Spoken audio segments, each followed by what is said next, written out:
First பார்த்துக்கிட்டிங்கன்னா edit photo open பண்ணணும். Open பண்ணிவிட்டு இந்த பேக்ரவுண்டை நீங்கள் செலக்ட் பண்ணிக்கணும். செலக்ட் பண்ணிவிட்டு நீங்கள் வந்து இன்ஸ்டாகிராமில் போஸ்ட் போகிற மாதிரி நம்ம செட் பண்ணிக்கணும்.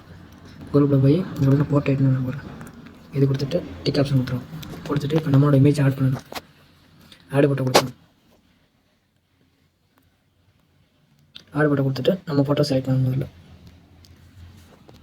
செலக்ட் பண்ணிவிட்டு ரிமூவ் பேஜி இது கொடுத்து நம்ம நம்மளோட பேக்ரவுண்டை க்ளியர் பண்ணிக்கலாம். க்ளியர் பண்ணிட்டு நமக்கு ஃபோட்டோ எந்த சைஸ் வேணுமோ அதை அட்ஜஸ்ட் பண்ணிவிட்டு மீதியெல்லாம் நீங்கள் எரேஸ் பண்ணிடுவோம். இந்த வாரம் நம்ம கட் பண்ண தெரியாமல் இருக்காங்க, எரேஸ் பண்ணிக்கணும். எரேஸ் பண்ணிவிட்டு டிக்கு கொடுத்துட்டிங்கன்னா ஃபோட்டோ உங்களுக்கு எந்த அளவுக்கு வேணுமோ அது மாதிரி அட்ஜஸ்ட் பண்ணிக்கணும். இது மாதிரி வச்சுட்டு அடுத்து பார்த்திங்கன்னா ஆட் ஃபோட்டோ போடணும். ஆட் ஃபோட்டோ போய்ட்டு ஒரு ஹாப்பி நியூ இயர் போடணும். இதை சர்ச் பண்ணுவேன். செலக்ட் பண்ணிவிட்டு எந்த சைஸில் உங்களுக்கு வந்து வச்சுக்கணும். இப்போ நான் அந்த சைஸில் வச்சுருக்கேன். வச்சுட்டு பிளண்டுக்கு போய் ஸ்க்ரீன் கொடுத்துருவேன். ஸ்க்ரீன் கொடுத்து இப்படி வச்சுருவேன். வச்சுட்டு மூடன் கொடுத்தீங்கன்னா அப்படியே நீங்கள் ஏழை ஏற்றிக்கலாம். ஓகே, அடுத்து பார்த்துட்டு ஆட் படம் கொடுத்துட்டு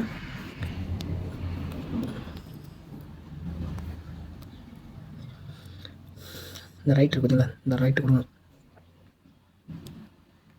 இதில் மேலே நான் ஃபோட்டோக்கு மேலே வச்சு இதில் போய் பிளண்டில் போய் ஸ்க்ரீன் கொடுத்துரும். ஸ்க்ரீன் கொடுத்தீங்கன்னா இப்படி வரும். அந்த மூணு கொடுத்தா பின்னாடி போயிடும்.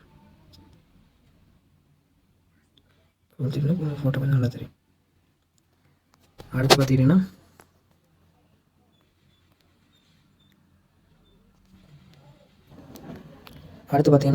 இந்த செயின் ஆட்டுறதை வந்து ஓகே கொடுத்துட்டு இதை வந்து கொஞ்சம் பெருசாகணும். இந்த அளவுக்கு வச்சுக்கணும். வச்சுட்டு இதை அப்படியே திருப்பி இன்னும் கொஞ்சம் பெருசாக வச்சு இது இந்த மாதிரி வைக்கணும். இந்த அளவுக்கு வச்சு அப்படியே உள்ளே தெரியும். லைட்டாக தெரியுமா வச்சுட்டு இதோட எஃபெக்ட்ஸை நீங்கள் மாற்றலாம். இதில் பார்த்தீங்கன்னா அட்ஜஸ்ட்னு ஒரு ஆப்ஷன் இருக்குது. அட்ஜஸ்ட் போய்ட்டு பிரைட்னஸ் எவ்வளோ வேணும் அப்படி பார்த்து நம்ம எவ்வளோக்கு தகுந்த மாதிரி நான் பார்த்தீங்கன்னா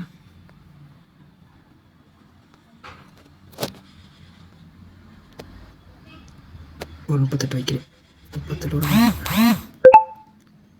ஒரு 25 வைக்கணும். அடுத்து பார்த்தீங்கன்னா கான்ட்ராஸ்ட் வந்து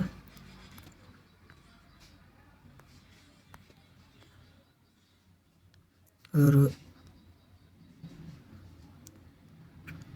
கான்ட்ராஸ்ட் 29 வச்சுக்கணும். கிளாரிட்டி உங்களுக்கு அது எந்த அளவுக்கு கிளாரிட்டி வேணுமோ அது நீங்கள் வச்சுக்கலாம். இப்போ நான் அந்தளவுக்கு கிளாரிட்டி வச்சுருக்கேன்.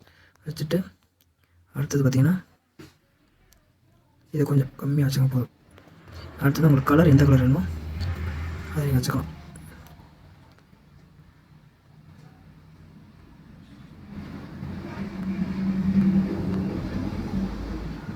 நான் இப்போ இந்த கலர் வச்சுருக்கேன்.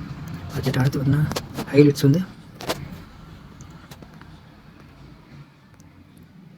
அந்தளவுக்கு வச்சுக்கணும். அடுத்து ஷேடோஸ்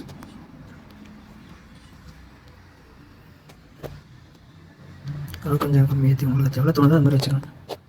நான் வச்சுருக்கேன்.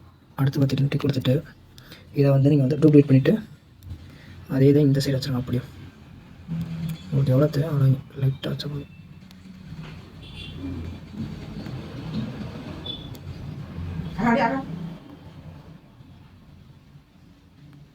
எடுத்த கூட நம்ம சின்னமாகிடும்.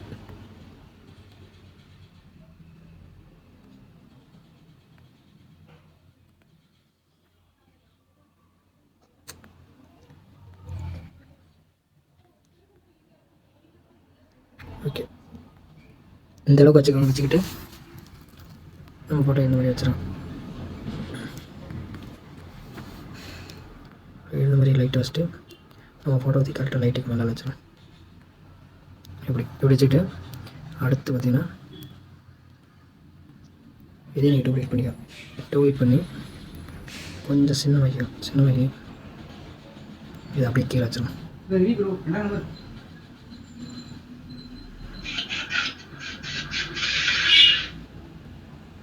இந்த மாதிரி வச்சுக்கணும்.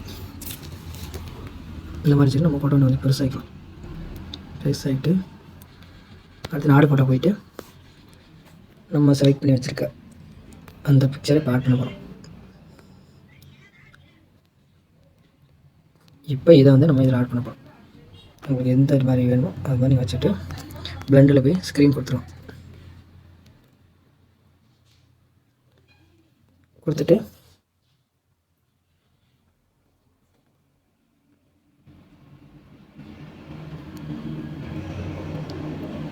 இதை கூட நீங்கள் கொஞ்சம் மேலே ஏற்றி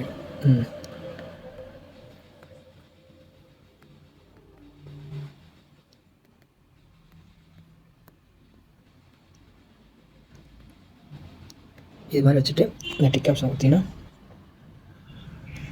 டிக் ஆப்ஷன் கொடுத்துட்டு உங்கள் ஃபோட்டோ சேவ் கொடுத்தீங்கன்னா சேவ் ஆகிடும். ஓகே, இந்த வீடியோ உங்களுக்கு பிடிச்சிச்சுன்னா லைக் பண்ணுங்கள், ஷேர் பண்ணுங்கள்.